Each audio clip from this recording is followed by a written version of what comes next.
Bonjour tout le monde.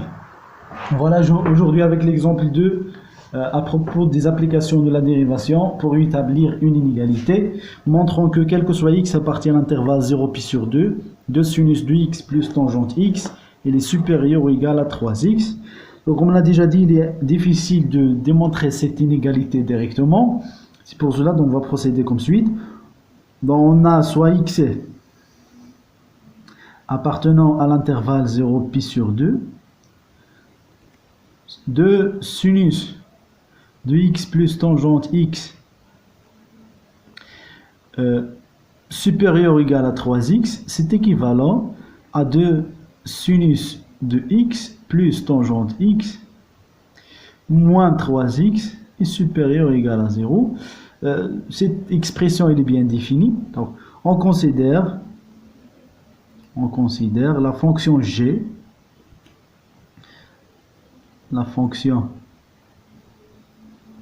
g, définie sur l'intervalle 0π sur 2 par g de x égale 2 sinus de x plus tangente x moins 3x. Ici maintenant de montrer que g de x il est inférieur, bien supérieur ou égal à 0 pour tout x appartenant à l'intervalle 0 puis sur 2. Donc on a g est dérivable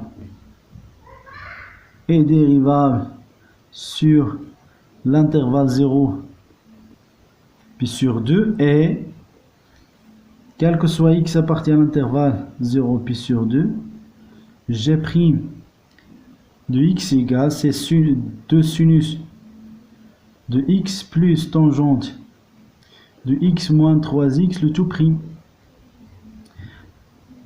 2 sinus de x prime, c'est 2 cosinus x. La dérivée de la fonction tangente, c'est 1 sur cosinus au carré de x. La dérivée de moins 3x, c'est moins 3. On peut réduire au même dénominateur. Donc on va trouver g' de x égale cosinus ici au carré de x. La dérivée, en réduisant au même dénominateur, donc on va trouver ici c'est 2 cosinus à la puissance 3 de x moins 3 cosinus au carré de x plus 1. Ici maintenant on d'étudier le signe de g' de x. Donc on a cosinus au carré de x. On a ici cosinus au carré de x est supérieur strictement à 0, quel que soit x appartient à l'intervalle 0 puis sur 2. Et alors, le signe de g' de x est celui de 2 cosinus à la puissance 3x moins 3 cosinus au carré de x plus 1. Il est un peu difficile d'étudier le signe de cette expression directement. C'est pour cela on pose, ou bien on considère, on pose grand X égale cosinus de petit x. Étudions alors le signe. Eh bien, on va essayer tout simplement de factoriser.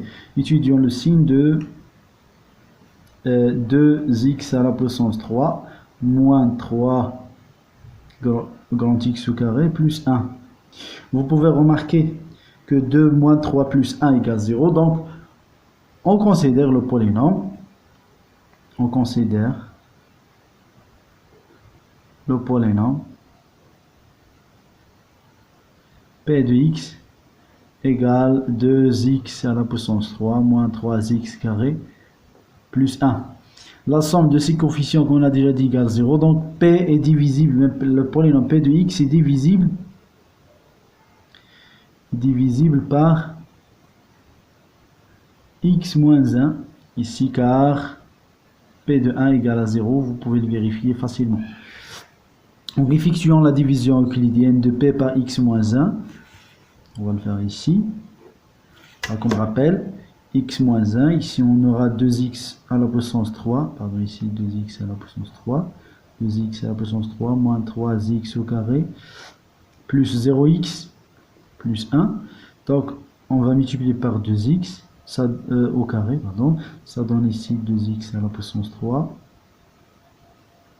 moins 2x carré en retranchant. 2x à la puissance 3 moins 2x à la puissance 3, c'est 0. Moins 3x au carré moins 2x carré, ça donne moins x carré. Plus 0x plus 1. Donc on va multiplier par moins x. Ça donne moins x carré. Moins x fois moins 1, ça donne plus x. En retranchant, on trouve ici 0. Ici c'est moins x plus 1. Donc c'est moins 1. Donc moins x plus 1. Et en retranchant, toujours, on trouve ici maintenant 0. On doit trouver le reste égal à 0 parce qu'on a déjà dit que ce polynôme il est divisible par x moins 1. Donc, qu'est-ce qu'on peut en déduire? P de x égale, c'est x moins 1 fois 2x carré moins x moins 1. On remarque aussi que on a aussi 2x carré moins x moins 1 égale, vous pouvez remarquer aussi que la somme de ces coefficients égale 0, donc il est aussi divisible par x moins 1, donc on va factoriser par x moins 1, facteur de combien?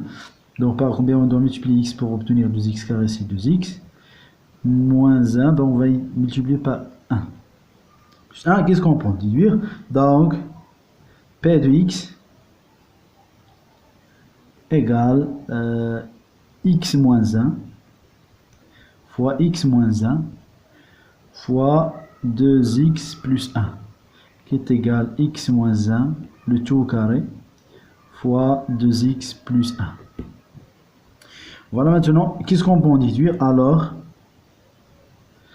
de cosinus à la puissance 3 de x moins 3 cosinus au carré de x plus 1 égale à combien? Égale à cosinus x moins 1 le tout au carré fois 2 cosinus x plus 1. Qu'est-ce qu'on peut en déduire? Donc, quel que soit x appartient à l'intervalle 0 pi sur 2, g' de x égale à combien? Elle est égale à cosinus x moins 1 le tout au carré fois 2 cosinus x plus 1 sur cosinus au carré de x. Sur l'intervalle 0 pi sur 2, le cosinus il est positif, il est différent de 1, donc cette expression elle est strictement positive. Le cosinus positif plus 1, donc cette expression aussi elle est positive, comme on a déjà dit, cosinus au carré est positif, donc g' il est strictement positif sur cet intervalle. Qu'est-ce qu'on peut en déduire? Alors g est strictement, la fonction g est strictement croissante sur l'intervalle 0 pi sur 2. Voilà, la fonction g est strictement croissante, donc d'où son tableau de variation. Son tableau de variation est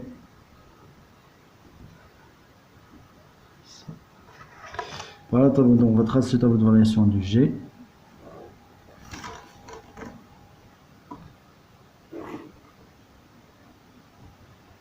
Sur l'intervalle, voilà x, g' du x ici g, sur l'intervalle 0 pi sur 2. La fonction g n'est pas définie en pi sur 2.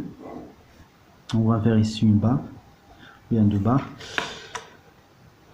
Comme on l'a déjà dit, la fonction g' il est strictement positive sur l'intervalle 0 pi sur 2, d'où la fonction g est strictement croissante. Il ne nous reste plus qu'à calculer g de 0 pour compléter le tableau de variation. Donc ici on a g de 0 égale à combien? C'est 2 sinus 0 plus tangente 0 moins 3 fois 0 qui est égal à 0. Vous pouvez calculer la limite à gauche de pi sur 2, bien vous pouvez laisser le tableau de variation comme ça. Si vous calculez la limite à gauche, vous allez trouver que la limite à gauche de pi sur 2 de g de x égale, vous allez trouver qu'elle est égale à plus l'infini, vous pouvez l'ajouter ici, même si ce n'est pas la peine. À partir de ce tableau de variation du g, qu'est-ce qu'on peut en déduire? Donc à partir du tableau de variation de G.